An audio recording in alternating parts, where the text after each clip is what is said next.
नमस्कार मुंबईकर. मी पुन्हा एकदा या ठिकाणी आलोय. जे आपले नवीन व्ह्युअर्स आहेत आणि आपले जे मुंबईकर्स आहेत त्यांना ह्या जागेबद्दल माहिती असणं खूप गरजेचं आहे. मी आता सध्या आहे क्लब ॲक्वेरिया टॉवर जवळ, जे एक्सर गावात आहे.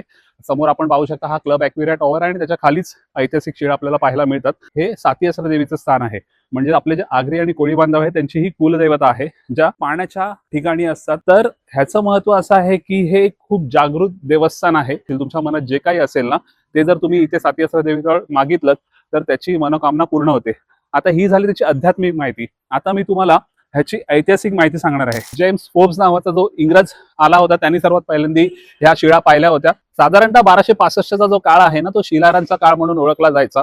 आणि त्याच वेळेला शिलारांचा शेवटचा राजा सोमेश्वर आणि देवगिरीचे यादव महादेव यांच्यामध्ये खूप मोठं भीषण नौकायुद्ध झालं होतं.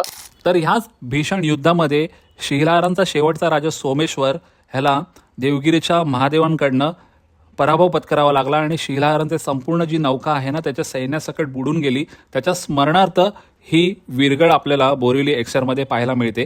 तर विरगळ जनरली खालपासून वरपर्यंत वाचण्याची पद्धत आहे. तर ह्या विरगळीमध्ये जी शिल्प कोरलेली आहेत त्याचा अर्थ मी तुम्हाला आता इथे सांगणार आहे. तर आपण पाहू शकता सर्वात खालच्या कप्प्यामध्ये हे नौकायुद्धाचा प्रसंग आपल्याला त्या युद्धाचा इथे कोरलेला पाहायला मिळतोय. इथे एका बाजूला राजा सोमेश्वराची आणि एका बाजूला यादवांची नौका आणि तिथे लढाईचा प्रसंग कोरलेला आपल्याला आपण पहिल्या कप्प्यात पाहू शकता. आता वरच्या भागामध्ये आपण पाहू शकता की ह्या दोन अप्सरा आहेत, त्यांच्या हातात फुलांची माळ आहे. एक वीर त्याच्या बाजूला बसलेला आहे जो खंडित परिस्थितीत आपल्याला दिसत आहे आणि शंकराची पिंडी आहे. त्याच्या बाजूला अजून एक स्त्री उभी आहे आपल्याला असं दिसत आहे. तर त्यावेळेला असं होतं की जेव्हा एक वीरगती प्राप्त करायचा ना, त्याची पत्नी पण सुद्धा सती जायची. इष्टदेवताची पूजा करताना आपल्याला वीर आणि त्याची पत्नी दिसत आहे असं ह्या प्रसंगात कोरलेलं दिसत आहे. तिसऱ्या कप्प्यात आपल्याला सुंदर असं वरती नक्षीकाम केलेलं दिसतंय.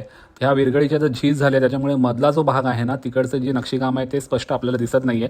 पण ह्याला विरगळीच्या भाषेत आहे ना स्वर्गीय वाहन असं म्हटलं जातं. हे स्वर्गीय वाहन स्वर्गाच्या दिशेने प्रस्थान करतात आणि वरच्या कप्प्यामध्ये आपल्याला अमृतकुंभ पाहायला मिळतं आणि अप्सरा पण पाहायला मिळतात.